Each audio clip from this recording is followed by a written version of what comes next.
नमस्कार, मैं हूं केतन बारिया और आप देख रहे हैं हम तो पूछेंगे। मीरा भाईंदर शहर ने कई लोगों को जो है उपाधि दी है। एक उपाधि पहले चल रही थी सेठ, उसके बाद आया भाई और भाई के बाद में आई हिंदू शेरनी। आइए रूबरू होते हैं हिंदू शेरनी गीता जैन से ही। आज उनका जन्मदिन भी है, तो उनके पूरे राजकीय कार्यकाल में कौन से अच्छे दिन खट्टे थे या कौन से अच्छे प्राउड फील दिन थे, उनसे जानते हैं कि आखिरकार 5 साल का प्रवास जो उनका जर्नी रही वो कैसी रही। मैडम, पहले तो हमारे चैनल की ओर से आपको जन्मदिन की बहुत बहुत शुभकामनाएं। Thank you. आप एक रिच फैमिली से बिलोंग करते हो, आपका ससुराल भी रिच फैमिली से है, तो आखिर क्या वजह थी कि राजनीति में आने की जरूरत पड़ी?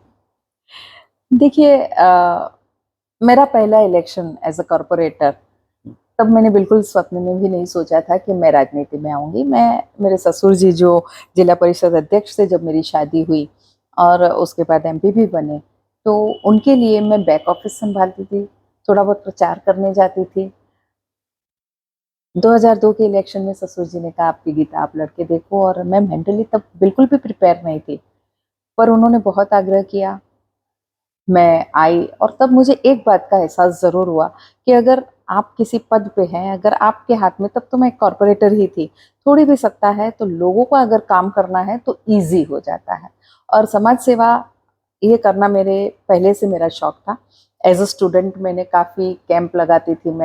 अब मैं ब्लड कैंप का विज़िट करने जाती हूँ, लेकिन एज़ अ स्टूडेंट मैंने कैंप लगाए थे और टीबी के कैंप लगाए थे धारावी झोपड़पट्टी में। तो वो काम मैं पहले से सोशल करती थी। तो उस काम में ये लगा कि पॉलिटिक्स में 5 साल पहला कॉर्पोरेशन जो मैंने महसूस किया कि कुछ सत्ता हाथ में होने से ये सब काम बहुत ईज़िली होते हैं। तब से मुझे और इंटरेस्ट आया इसमें। अब सत्ता पे तो आ गए, आपने अपने पहले चुनाव में ही, विधायक के चुनाव में आपने 9 वचन दिए और जिसके चलते आपको शहर ने उस वक्त बोला कि आप जायंट किलर हो। आपने एक बड़ी हस्ती को गिराया, लेकिन उस 9 वचनों में आप कितने खरे उतरे हो? मैं जनता के सामने बिल्कुल इस इलेक्शन में वो लेके जाऊंगी कि ये 9 वचन वचन मैंने दिए थे और उसमें से आप देखिए कि मैंने कितने पूरे किए हैं। 70-80% तक जनता मुझे मार्क्स जरूर देगी और वो डिस्टिंक्शन मार्क होते हैं। तो बहुत प्यार जनता का मिला। मैं बहुत बहुत धन्यवाद दूंगी आपकी चैनल के जरिए कि आपने विश्वास और प्रेम बहुत दिया और मैंने अपनी पूरी कोशिश की कि उस विश्वास पे, उस प्रेम पे मैं खरी उतरूं। हाँ, 1-2 काम कोशिश के बाद कभी सफल नहीं हुए, लेकिन लोगों को ये तो पता है कि दिल से इसने, ईमानदारी से इसने हर चीज़ में कोशिश की थी। हर चीज़ एक ही बार में पॉसिबल नहीं होती।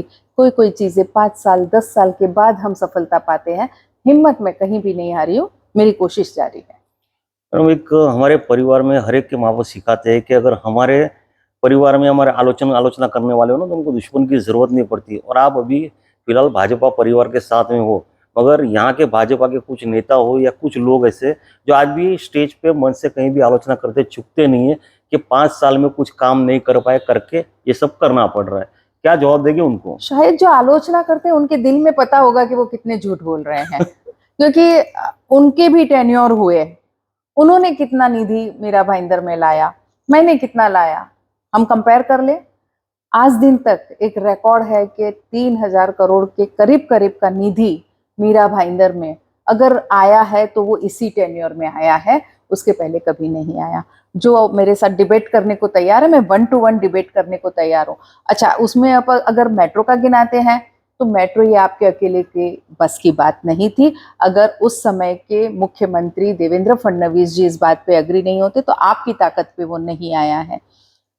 बाकी के जो जो काम रेगुलर होते हैं, मैं ये नहीं कहती कि ये सभी मैंने किए, उसमें भी मुझे मुख्यमंत्री सरकार की जरूरत पड़ी, लेकिन बार बार ये कहना मैं ही ये किया है, मैंने ही किया है, ये जो मैं होता है ना, देखिए मैं आज भी मानती हूँ कि ये जो कुछ भी हुआ है मैंने मेरे घर के पैसे नहीं लगाए, तो मैं ये कहूँ बार बार कि मैंने किया है, मैंने किया है, मैंने किया है, मुझे लगता है मेरे हिसाब से बहुत गलत होगा। जनता के पैसे थे, जनता के पैसे कहाँ अच्छी तरह से लग सकते हैं, उसका सदुपयोग कैसे कर सकते हैं, उसके बारे में मैंने प्रयत्न किए और मुझे लगता है कि उस प्रयत्न में साफ सफल रही। इन 4.5 सालों में किसी ने भ्रष्टाचार का एक आरोप मुझ पे नहीं लगाया, क्योंकि लगा ही नहीं सकते थे। कोई भी स्कैम मेरा बाहर नहीं आया। कोई ऐसा, हाँ सिर्फ एक शायद ये एफआईआर दर्ज हुई है जो नीतीश राणे के समय हुई थी।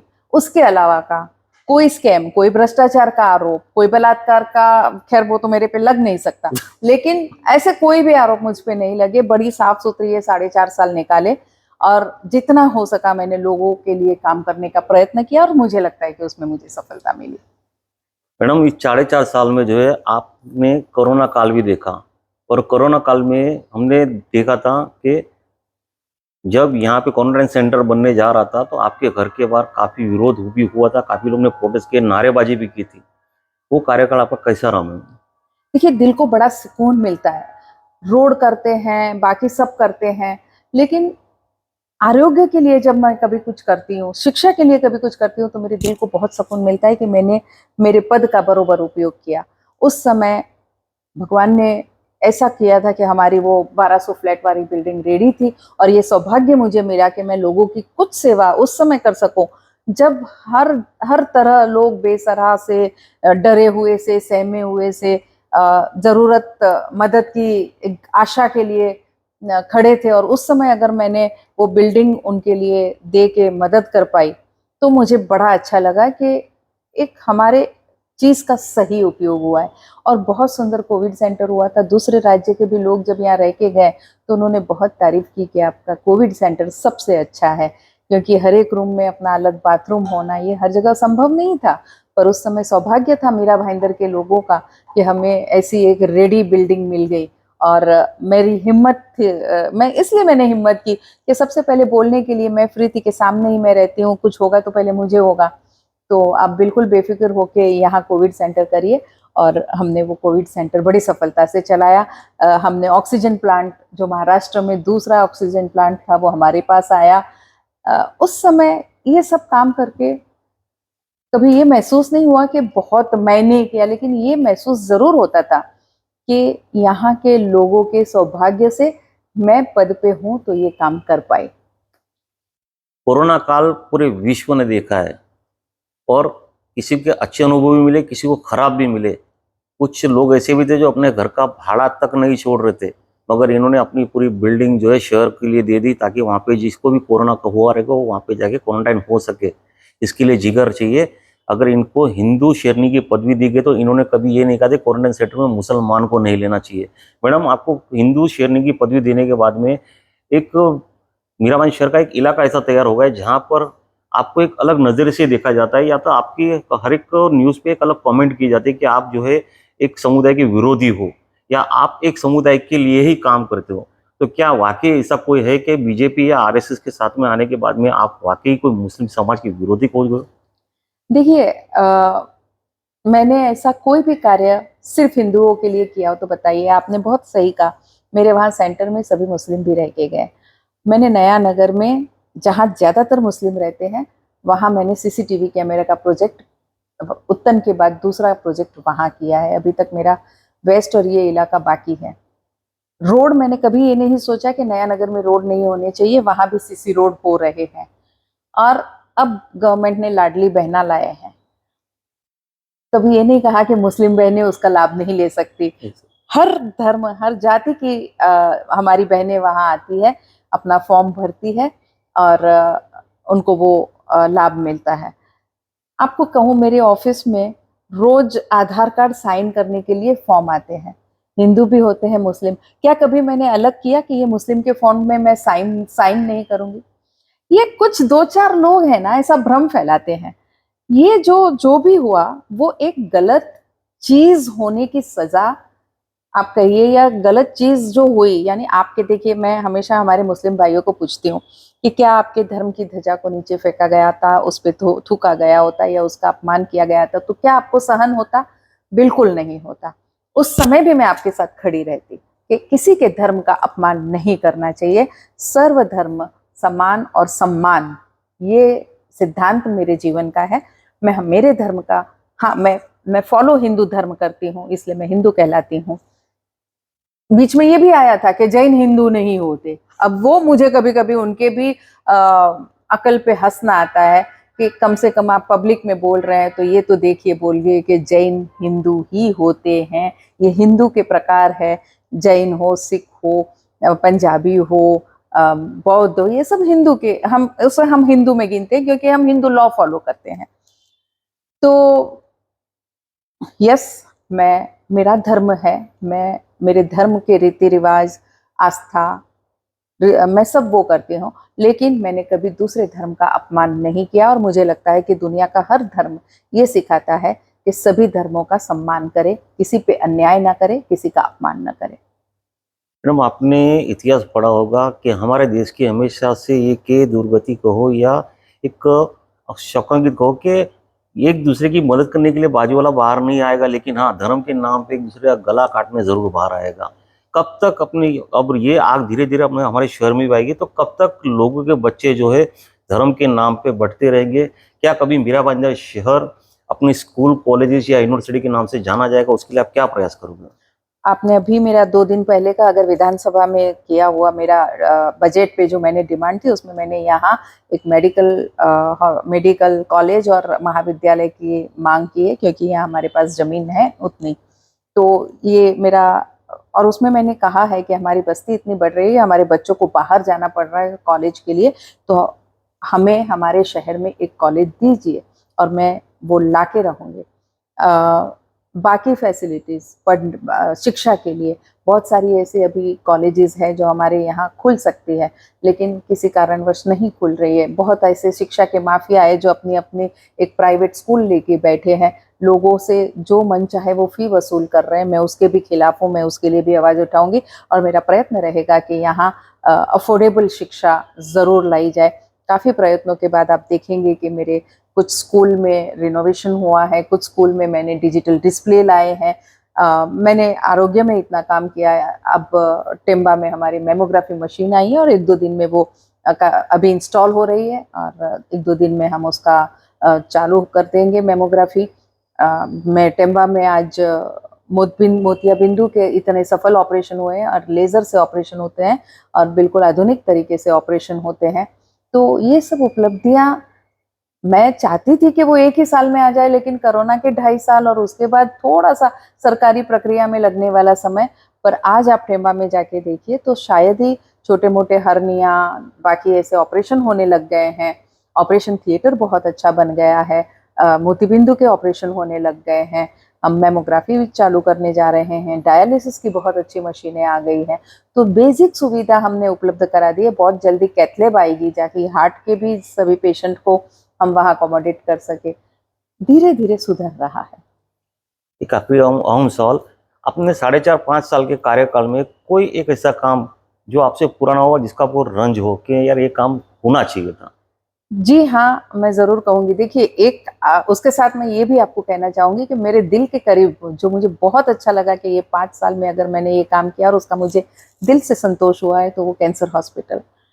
टाटा के मुकाबले वाली कैंसर हॉस्पिटल पूरे महाराष्ट्र में सिर्फ मीरा भाईंदर में गवर्नमेंट की तरफ से हो रही है। प्राइवेट बहुत लोगों ने की, लेकिन गवर्नमेंट की कैंसर हॉस्पिटल मीरा भाईंदर में ही आ रही है। स्कूल थोड़ी-सी सुधरी है, मुझे और थोड़े से उसमें कर करने की इच्छा थी कि वो बहुत अच्छी हो जाए। सीबीएसई स्कूल मुझे इसी साल से चालू करने की इच्छा थी, लेकिन किसी कारणवश हमें वो बैठ नहीं पा रहा है। तो पर मैं अभी ये 1 आध महीने में उसे सॉल्व कर दूँगी, तो अगले साल से हमारे बच्चे सीबीएसई में यहाँ सरकारी स्कूल में पढ़ेंगे। लेकिन एक जो रंज मैंने ये दिल खोल के वायदा किया था कि टॉल यहाँ से हटा के रहूँगी। बहुत प्रयत्न तब भी किए, आज भी कर रही हूँ। पर बदकिस्मती ऐसी है कि हमारे जो एग्रीमेंट बने वो कॉन्ट्रैक्टर के फ़ेवर में बने, उसमें बायबैक पॉलिसी नहीं है और लोगों को एक बहुत भ्रमणा हो गई है कि हमारे गडकरी जी का एक वीडियो आया था कि 5 या 10 किलोमीटर की परिधि में जो शहर आते हैं उस पे टोल नहीं लगने चाहिए, लेकिन ये हमारे एग्रीमेंट के बनने के बाद का ये डिसीज़न है, इसलिए उस पे भी हम पे लागू नहीं हो रहा है। लेकिन उसके बावजूद मैं रास्ता खोज रही हूँ कि कम से कम मीरा भाईंदर वालों को मैं इससे मुक्ति दिला सकूँ। शायद भगवान की इच्छा होगी, उनका आशीर्वाद होगा और लोगों का सहयोग होगा, तो उसमें भी सफलता ज़रूर मिलेगी। बाकी मेरे 9 वचनों को लेकर जब मैं लोगों के सामने जाऊँगी, तब लोगों को पूछूंगी कि अब आप मुझे कितने मार्क्स दे रहे हैं, और मुझे विश्वास है कि आज दिन तक एज अ स्टूडेंट मैंने 80% से नीचे मार्क्स कभी नहीं पाए, तो एज अ आमदार भी मुझे 80% मार्क लोग जरूर देंगे। आपको हमारी तरफ से भी शुभकामनाएं कि आप 80 नहीं पूरे 100% पास हो जाओ। और आप, एक आखिरी सवाल, आप जिस सरकार में आज हो या जिसको सरकार को समर्थन दिया, और सरकार ने मध्य प्रदेश की तरह यहाँ पर लाडली बहना करके योजना चालू की है, तो इस शहर की बहना को ये सौगात आप कैसे पहुंचाओगे ताकि ये शहर की जितनी बहनें हैं वो वाकई आपको अपनी लाडली बहना माने? देखिए, मैंने 2 दिन पहले ही, आपने अगर देखा होगा तो मैंने हर जगह ये मैसेज दे दिया है, वीडियो दिया है मेरा, कि मेरी सभी ऑफिस में लाडली बहना के लिए भरने वाले फॉर्म, उसके लिए कागजात और उसके लिए मार्गदर्शन, उसके ऑनलाइन भरना पड़ता है। हमने वो व्यवस्था कर रखी है। एक्स्ट्रा हमने लोगों को कंप्यूटर के साथ बिठाया है ताकि लोगों को वेट नहीं करना पड़े। और लोगों से भी कहूँगी, हमारी बहनों से भी कहूँगी कि चाहे आप आज रजिस्टर करा रहे हैं या 31 अगस्त तक कभी भी रजिस्टर करा रहे हैं, ये 1 जुलाई से 31 अगस्त तक का रजिस्ट्रेशन है, कभी भी कराएंगे तब आपको, यानी आपने अगस्त में भी कराया तो भी आपको जुलाई का 1500 रुपया मिलेगा, यानी 3000 ही आपके खाते में जमा होगा। इसलिए आप, कहीं मैं देख रही हूँ धक्के हो रहे हैं, कहीं खींचा खींची हो रही, कुछ भी करने की जरूरत नहीं। बड़ी शांति से 31 अगस्त तक आप अपना एनरोलमेंट कराएं और आपको 2 महीने की किश्त मिलने वाली है। एक बहुत अच्छी 3 सिलेंडर हमारी बहनों को फ्री मिलने वाले हैं। हमारी बेटियां जो कमजोर तबके से हैं, वो, उनकी फीस 100% माफ हो गई। पहले 50% थी, अब हमारी बच्चियों की कॉलेज की फीस 100% फ्री मिलने वाली है। तो ये सब जीआर आते ही उसके भी मैं नियम बताऊंगी और हमारी बहनों से कहूंगी कि इसका भी लाभ ले। पहली बार अगर किसी गवर्नमेंट ने अनाउंस किया है बेरोजगारी भत्ता, यानी एक बेकार अगर ग्रेजुएट है तो उसे 10,000, अगर डिप्लोमा है तो 8,000, और अगर 12th है तो 6,000। ऐसे हमारे यहाँ ये भी एक बहुत अच्छी स्कीम लागू हो रही है। उसका भी जीआर 2-3 दिन में आते ही उसकी भी जानकारी मैं लोगों को दूंगी। लेकिन मुझे गर्व है, मुझे खुशी है कि इतना अच्छा जो हमने इतनी अच्छी अच्छी योजनाएं लाई है उस गवर्नमेंट का मैं भी एक हिस्सा हूँ। मैडम, एक आखिरी सवाल कि गवर्नमेंट जीआर तो निकालती है, योजना तो बहुत सारी निकालती है, लेकिन हमारा शहर जो है ग्रामीण में आज तक गिना जाता है, जिसके चलते आज तक हमारे शहर के बच्चे या हमारे शहर की बहनें को या ये शहर रहवासी को वो योजना तक पहुंच नहीं पाए थे और अनजान रहे हमेशा। आप कौन सा ऐसा प्लेटफॉर्म उनको दोगे जिसके चलते ये सारे जीआर जो भी योजनाएं उनका लाभ हमारे शहरवासियों को मिले? मैंने कहा, मेरे ऑफिस में जितनी योजनाएं हैं, मैं समय समय पर मेरे वीडियो देती रहती हूँ, मैं समय समय पर लोगों को ये जानकारी देती हूँ, और मेरे साथ मेरे सभी कार्यकर्ता जो जुड़े हैं वो भी ये जानकारी लोगों तक पहुँचाते हैं, जिसकी वजह से इन सब योजनाओं का लाभ हमारे लोगों को मिल सके। और मुझे विश्वास है कि इन सब बातों में मैं सफल रहूंगी। सभी योजनाएं हमारे एक एक घर तक पहुँचेगी और ज़रूर से पहुँचेगी। फिर से एक बार हमारी चैनल को आपको जन्मदिन की ढेर सारी शुभकामनाएं। ईश्वर करे आपको हमेशा निरोगी और स्वस्थ आयुष्य मिले ताकि आप यूं ही इसी तरह लोगों की सेवा करते रहे। तो ये थे हमारे साथ में विधायिका गीता जैन, जिन्होंने हर एक प्रश्न का बेबाक तरीके से उत्तर दिया। कैमरामैन अविराज नायर के साथ केतन बारिया, भाईंदर।